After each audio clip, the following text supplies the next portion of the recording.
So hi guys, so this video is about answering a question that I've been thinking about, and that is, can my water be too clean? And part of the topic is about chlorine in the water.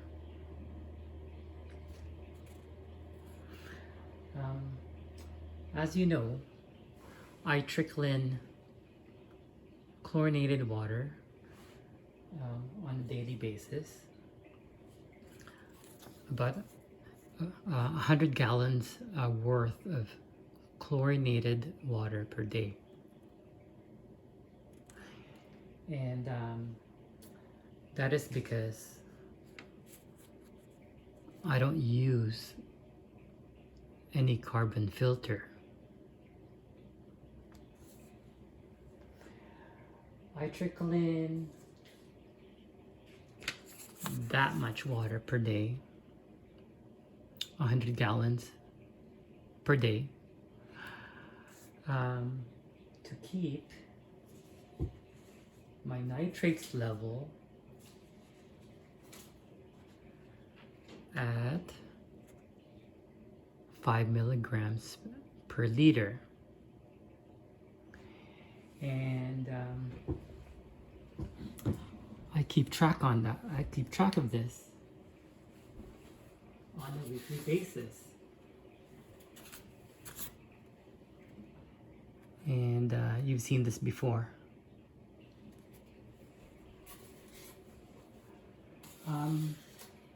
I keep it that way because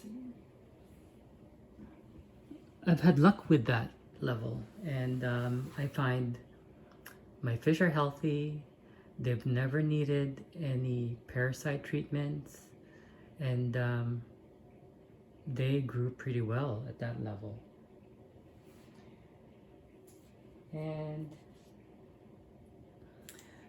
to keep the water clean, I vacuum daily, so I don't have too much organics in my pond water. The poop, feces, whatever gets taken out on a daily basis. So I've been wondering whether I don't have enough organics in the water for the chlorine to burn. And I've checked this before in the years past, whether I have chlorine or not. And I use test strips, SenseSafe, which I've run out of. And I always test 0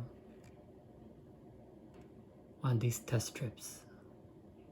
So I wasn't worrying that much. But the sensitivity of these test strips is not very sensitive. It goes from 0 to 0.05 to 0.1.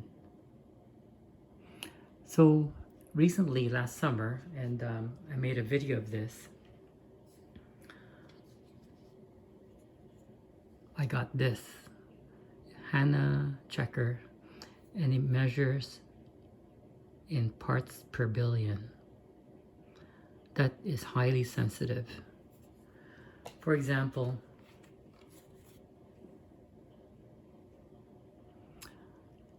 a 0.05 milligrams per liter here, which is, you can say it's 0 if you compare it to the one that says 0. At 0.05, that's 50 parts per billion. And at 0.1, that's 100 parts per billion. And my pond water on these test strips measures 0.6 milligrams per liter, and at 0.6 milligrams per liter, that would be 600 parts per billion, which is not in any range of this. Apparently this tops up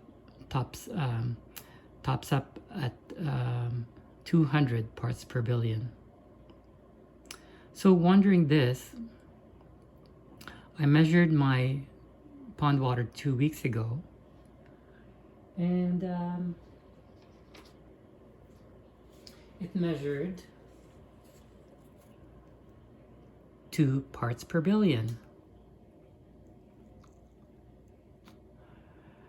So that equates to 0.002 milligrams per liter. And the week after that, which is a week ago, it measured 4 parts per billion. And I have a feeling that in previous winters, I've had levels higher than this.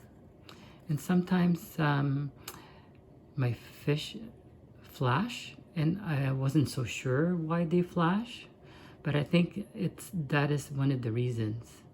It's because I've had much higher levels than these, because I never used to have this trickle system. I used to change a bunch of water on a fairly fast basis, and at that time, right, sort of after a water change, I see 1 or 2 of the most sensitive koi I have flash, and then it stops. And I've always wondered, whether it's parasites, whether it's copper, whether it's the change of temperature. But I have a better idea now why that is, because this winter I've seen them once. I've seen them flash once, but not as much, or not even close to previous winters. And I remember I used to clean some of the filters back then, so maybe part of the sludge has gotten into the water, maybe into their gills, and they're trying to get rid of it. But I think the main reason is because I've had higher residual chlorine in my water. What I used to do too is to add a little bit of safe in the water, but not the full dose. I only put in safe for the amount of water, or double the amount of water I put in. So according to the instructions of safe here, is to dose 1.25 grams of safe per 300 gallons of chlorinated water. That means I would supposed to be putting 0.4 grams of safe per 100 gallons in my case. And then I sometimes throw in double. For example, I'd put in 0.8, and that would be on a daily basis. But I had no way of measuring whether that was effective or not. I didn't have this Hanna checker. And even according to SAFE or CChem, I'm supposed to dose SAFE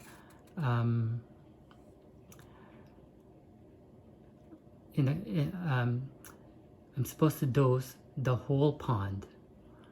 For example, in my 1,500 gallon pond, that would equate to 6 grams of safe on a daily basis.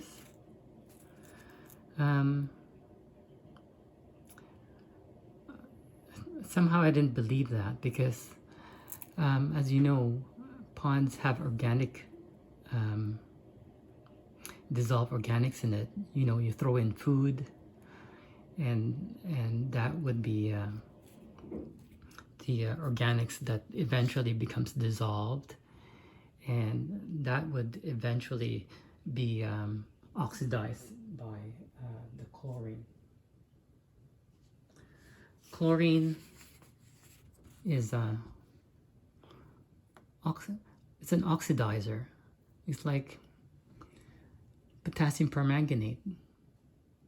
A lot of hobbyists use potassium permanganate to oxidize the organics and dissolve organics in their pond to keep the water fresh, especially if they don't change that much water.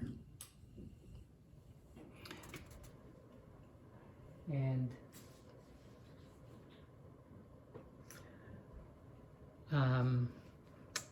so what is safe for the levels of chlorine in the pond? Is it 2? Is it 4? Is it 10? Is it 20 parts per billion? I don't know, but if you guys have any answer, please comment below. And if you have any references, I would be thankful. But I found this article here on the web. Somebody linked me this reference, and it's talks about chloramine and the reef aquarium, and I think it's a good article. It's got lots of references in the back.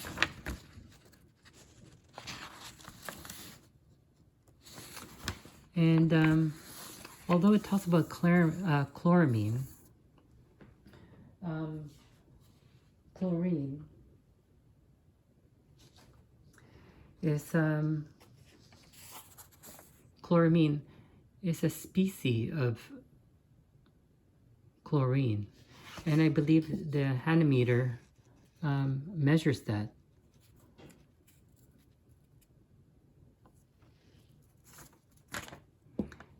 And it's also an oxidizer. It's some people think it's more stable.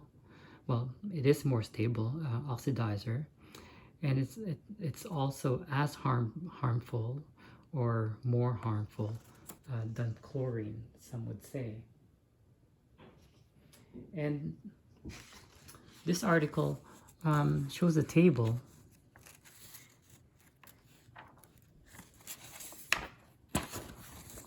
of what is safe for certain species. And I'll show you a little bit of an example, and it shows the lethal dose, what is known as LD50, and it's what would kill 50% of the population in 2 to 4 days. And for phytoplankton, it's 100 parts per billion. For killifish, it's 800 parts per billion. And copepods, I've seen that in my sludge in my filter, and that would kill, and the LD50 for that is 5 parts per billion. So do you think at this level would be enough to kill parasites in the pond. I would think so. And there's a difference between the susceptibility of parasites, whether they're part of the, whether they're free swimming or they're part of biofilm or sludge. If they are part of the biofilm, they would be less susceptible because they are partly protected by that biofilm or sludge. If they are free swimming, they end up in the water column, or they end up in the bottom of the pond for parasite eggs, larvae, whatever. I think they would be pretty much susceptible. And I did this experiment once on how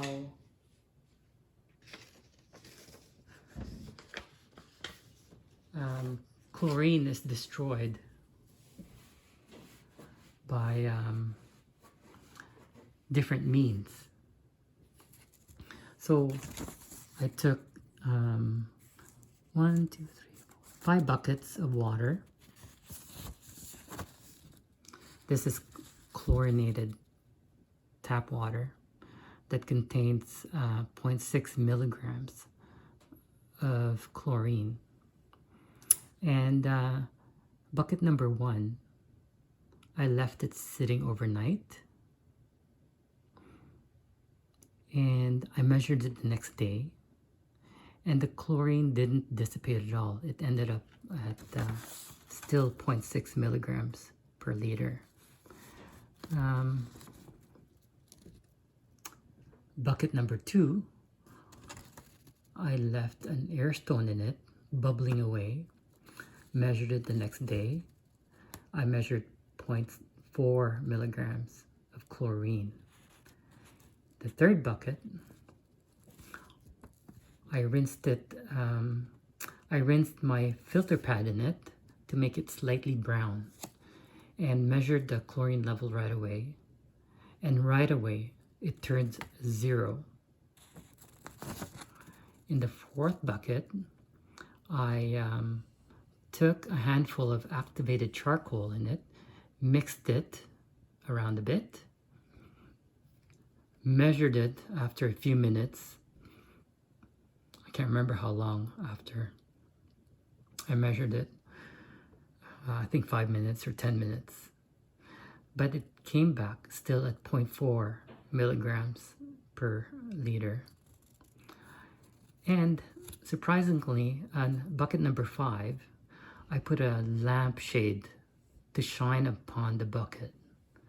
Sort of like it imitates UV light or sunlight or whatever. I don't know what, can't remember the kind of lampshade I put in there. It's not, it's not those white lights. It's just incandescent lamp. And the next day, the chlorine level came back at 0.2 milligrams per liter. So these are the ways that chlorine is destroyed. So I believe in the summertime, when there's more, and when there are sunnier days, it would burn the chlorine out of the water column. So what is the safe level of chlorine or chlorine species in the water column? And in this article here,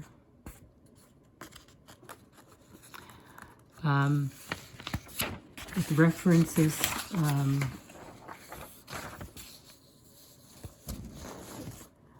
Environment Canada. And it determines the estimated no effect value, or ENEV, of chlorine to be safe at 2 milligrams part per billion. Again, that's the estimated no effects value.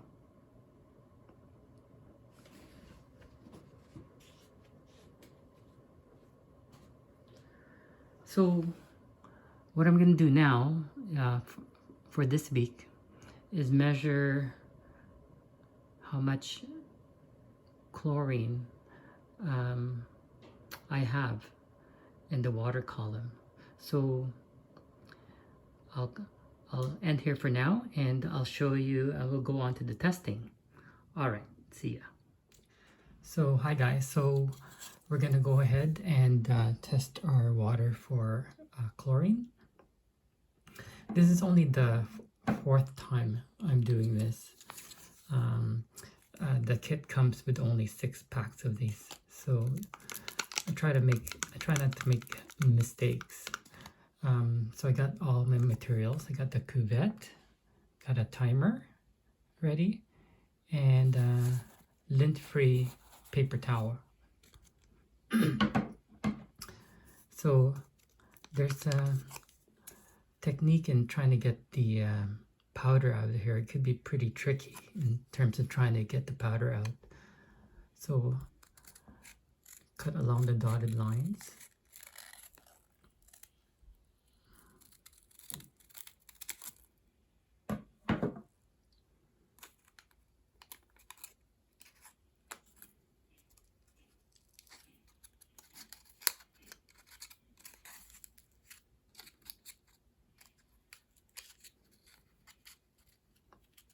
Get all the powder.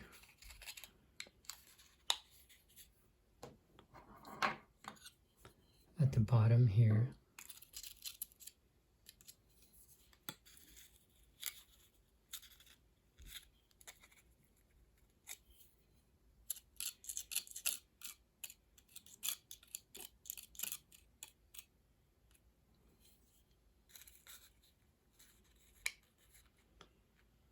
To make it easier to go into the vial. So get that ready first. And then you fill the cuvette to the 10 ml line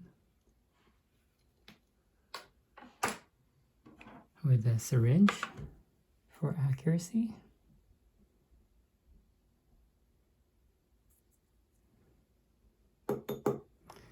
Try not to make a mess.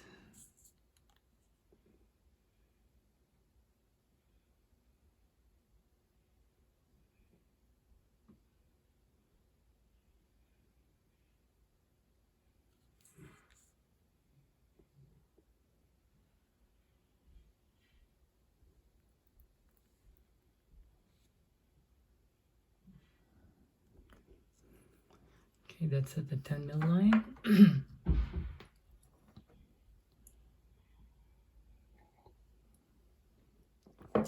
So what we do now is turn this on to zero the meter. And what you have to do is make sure there's no finger prints or finger marks on the vial.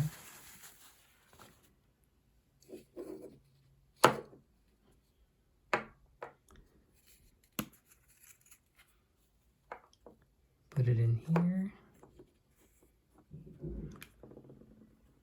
Make sure it's shut properly, because sometimes it doesn't want to seem to shut properly.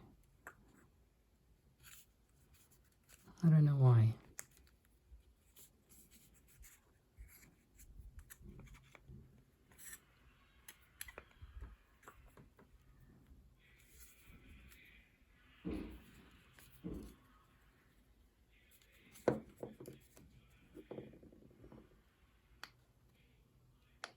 press, and it will zero itself.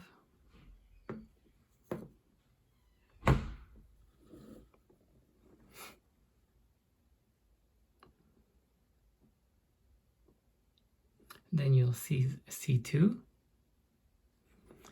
and then you got 3 minutes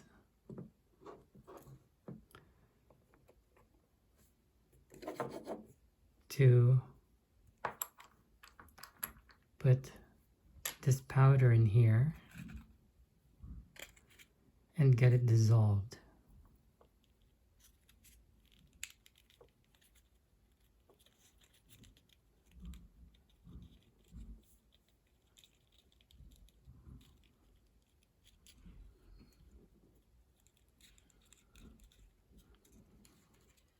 There, it's all empty. Because after that 3 minutes, the meter will go into battery savings mode. And then you'll have to start over again with a new package. And these aren't cheap.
And then at around 2-minute mark, it sort of like gently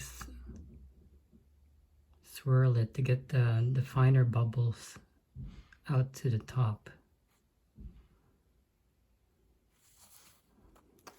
And then you get your fingerprints off.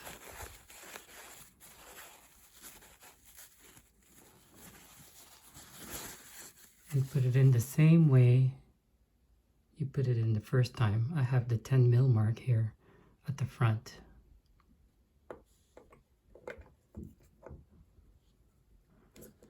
Make sure it's closed.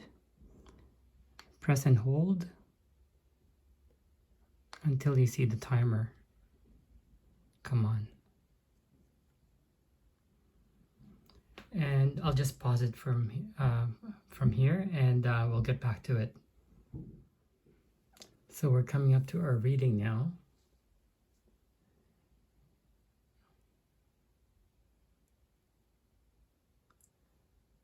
And we have a reading of 0. I was expecting it to be about 2 parts per billion. But yeah, I'm quite happy with that, of course. And the thing about these meters too is that you have to be here when the results come, because if you go away while counting down and it displays the results, you lose the reading after 3 minutes. And it's not like you can press it back on again and you'll see the old reading there. You'll lose your results and you'll have to start over. So I'm pretty pleased with that. So hi, we're back. So this year, 2021, I added this column on my spreadsheet. And like I said 2 weeks ago, my total chlorine level was 2, and the week after that is 4, and like I just tested, this week is 0. I was expecting it to be about 2, so to follow that trend. But then again, I'm not really that surprised. When my level was at 2 here,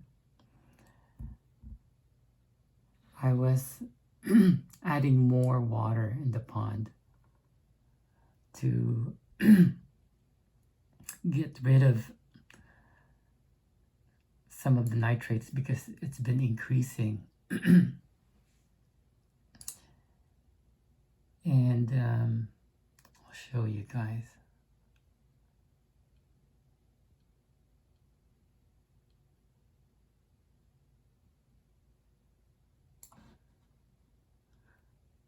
It's right here. Additional water being changed.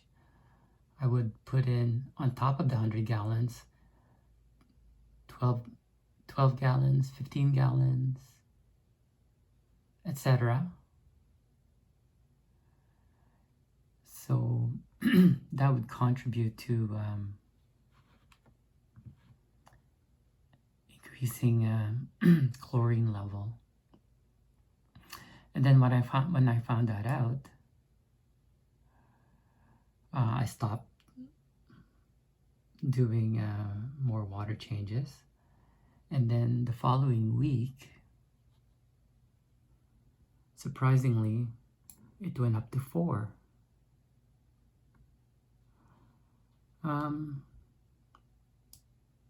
So at that time,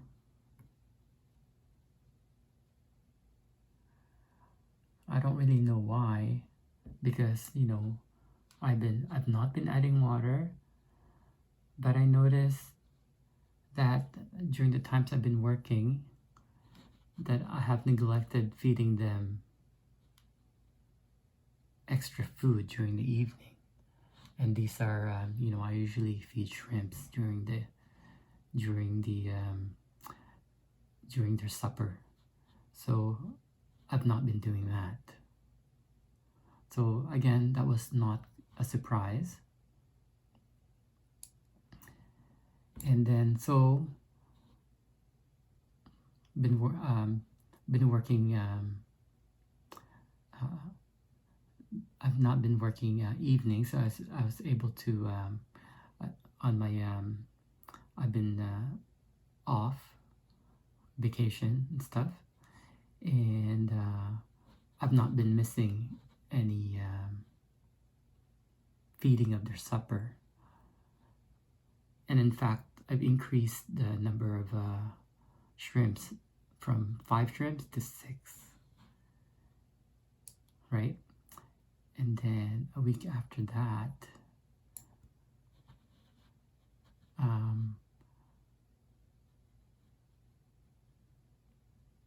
which is just yesterday, it was 0. So I guess I wasn't surprised that it's 0 because I've been increasing the amount of food I put in the pond.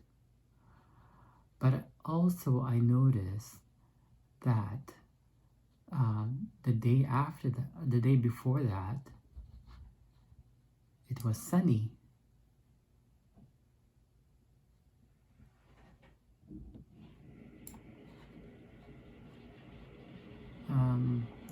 And it was this day. So from what I know, the sun destroys chlorine. So I guess I'm not that surprised. And other times when it was showing,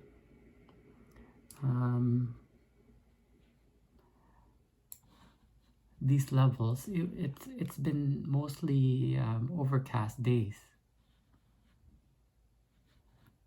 So anyways,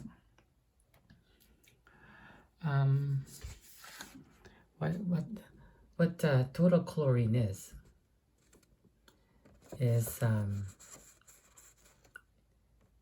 a measure of free chlorine and combined chlorine. This is the species that are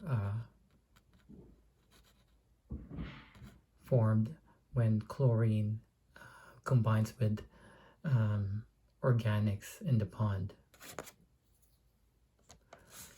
And free chlorine, in my case, once it hits the water, it's immediately destroyed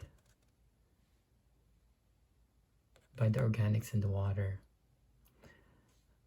And other chlorines that happens to survive, or when it's destroyed anyways, it turns into combined chlorine. And these combined chlorine can be vented out. Apparently these are highly volatile, so if you aerate the pond, which is one reason why it's a good idea to continue with aeration during the winter, and this can be vented out. I believe it could also be filtered, biologically filtered by our filters, and it could also be destroyed by the sun.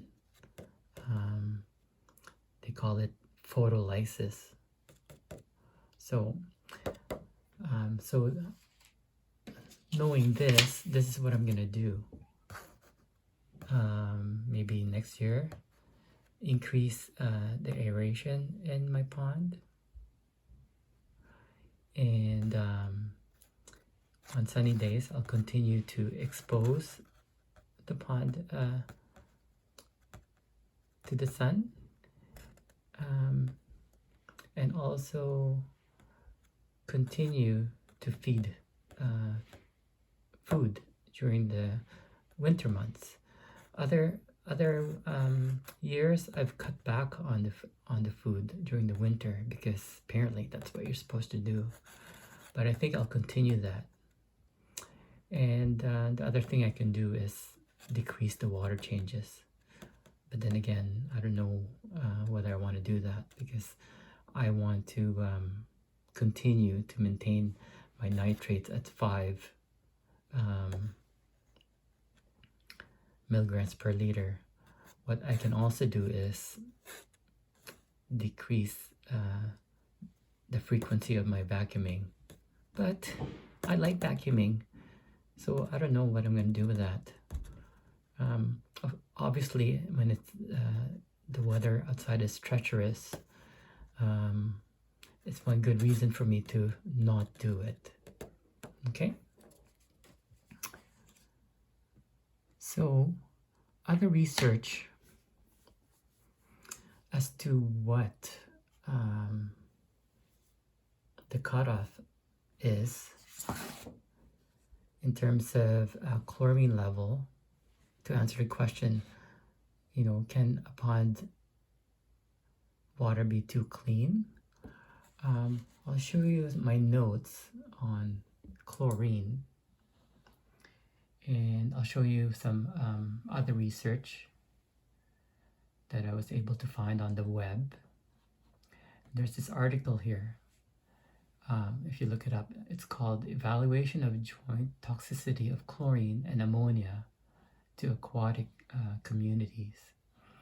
And it cites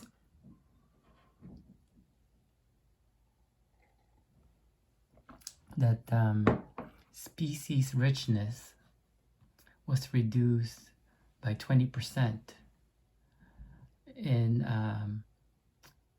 2.7 parts per billion chlorine. Species richness means the different types of microbes living and cleaning your water in your biological filters. And you can examine these under the microscope if you put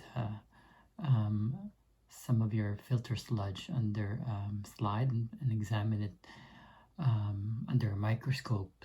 You should be able to see some protozoans. It's a paramecium. You can see ciliates in the filter sludge. You can also see some nematodes.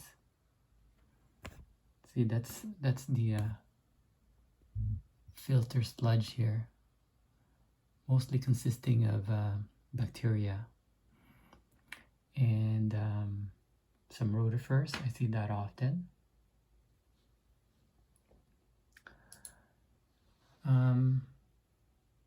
So at that level, the types of species would be reduced by 20%. And in Lance Jepson's book, it's titled Koi Medicine by Lance, it states that chronic exposure to 2 parts per billion of chlorine will cause hyperplasia of the gill laminates. I've never read this book, so and I don't know whether it's referenced in this book, but I'd like to know, and that's quite worrying. That it would cause gill hyperplasia. And a chemist, his name is Roddy Conrad on Koi says that in most ponds, there is usually enough dissolved organic carbon to immediately consume chlorine content of a reasonable amount of water exchange, even without a dechlorinator. That is why most ponders can avoid using dechlorinators without hurting the fish. It is only in a new pond or an exceptionally clean pond or a pond with very high and continual water exchange where residual chlorine, meaning hypochlorite or chloramine, becomes a health problem to the fish.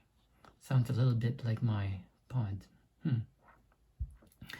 And he goes on to say that it is practically impossible to kill a good mature biofilter with the chlorine content of city tap water.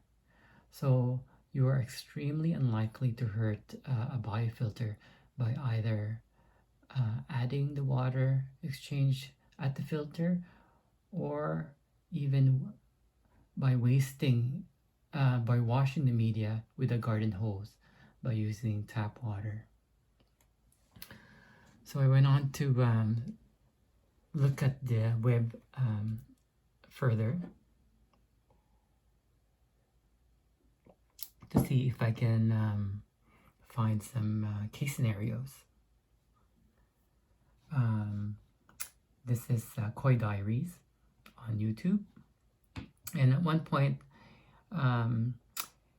he was trying to figure out why his fish are a little bit mucousy, and he eventually scoped his fish and found no parasites, and measured his total chlorine in his pond water, and it measured 22 parts per billion, and measured 26 part per billion out of his blue dechlorinator. And this is case scenario on a UK Koi forum where a member measured 25 parts per billion coming out of his dechlorinator, and the pond water measured 34 parts per billion.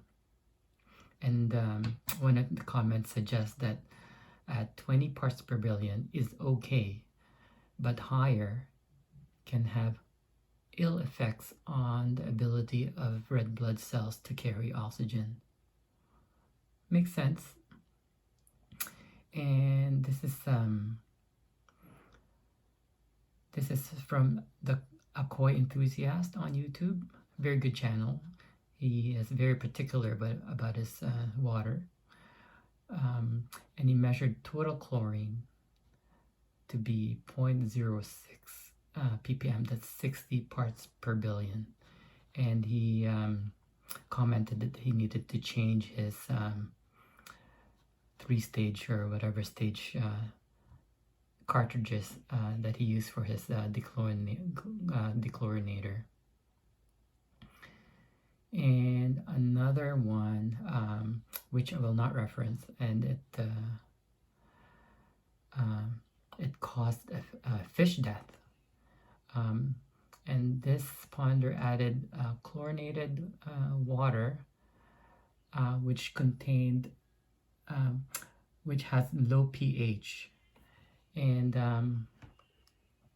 it's been said that chlorine is more toxic, a lot more toxic, as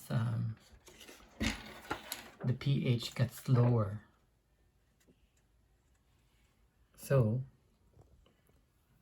as the water approaches 7 and past 7 towards acidity, chlorine would be more toxic, even at the very low levels.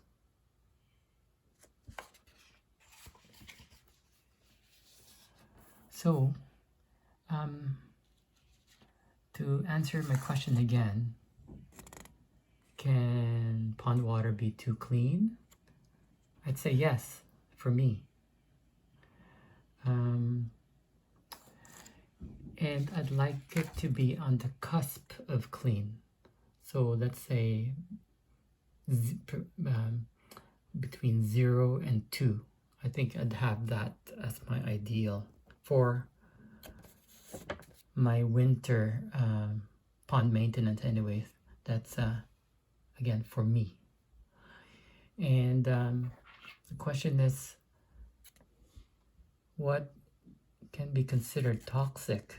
At what level? Is it 6, 60, or higher? Again, I don't have the answer for that question. And but then again, like I would be careful if your water, pond water, is on the acid side. So for me, and at 0 I'd be happy with that. At 2 I'd probably be happy with that. I'm not changing anything.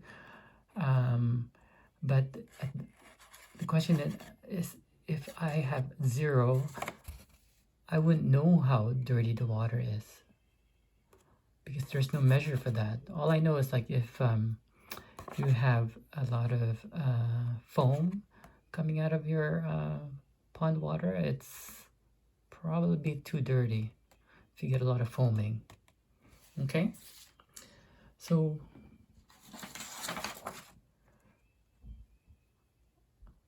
this is for me. Pond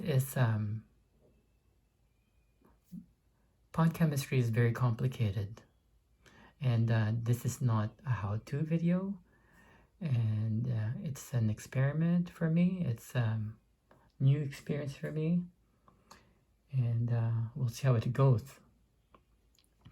So to end this video, I'm gonna do a demo of photolysis for fun,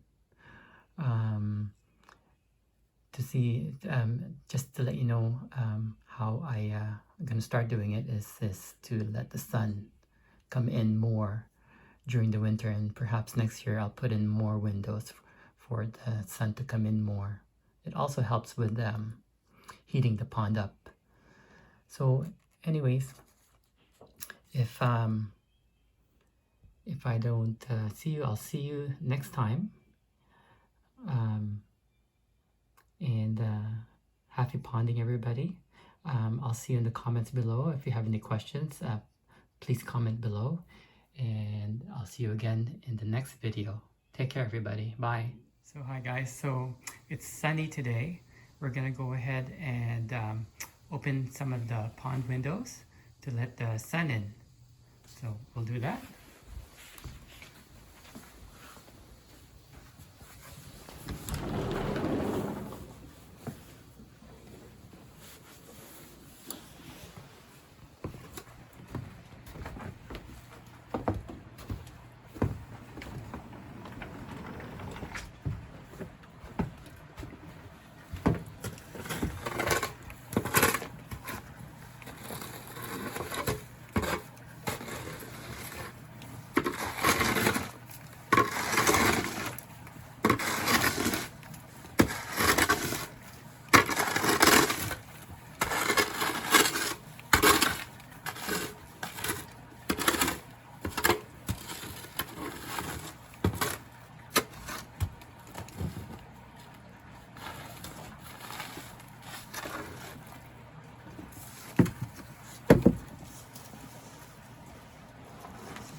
Snowed a lot yesterday. Hey kids, I'll feed you guys in a little bit.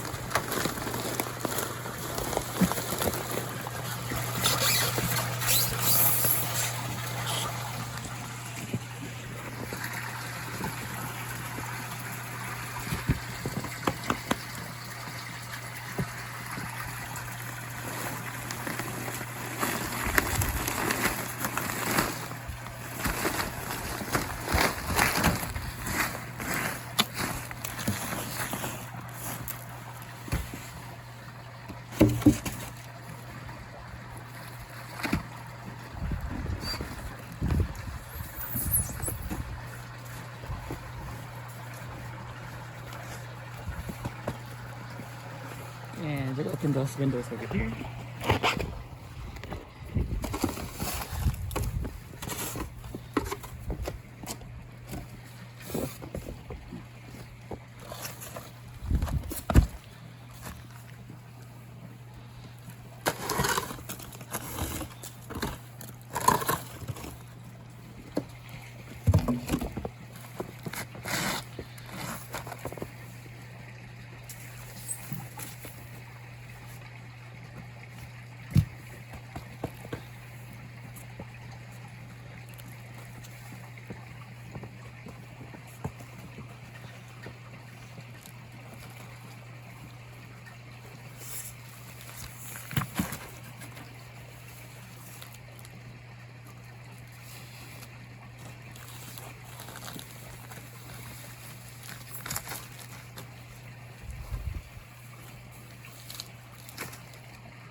So it should be a lot brighter inside now.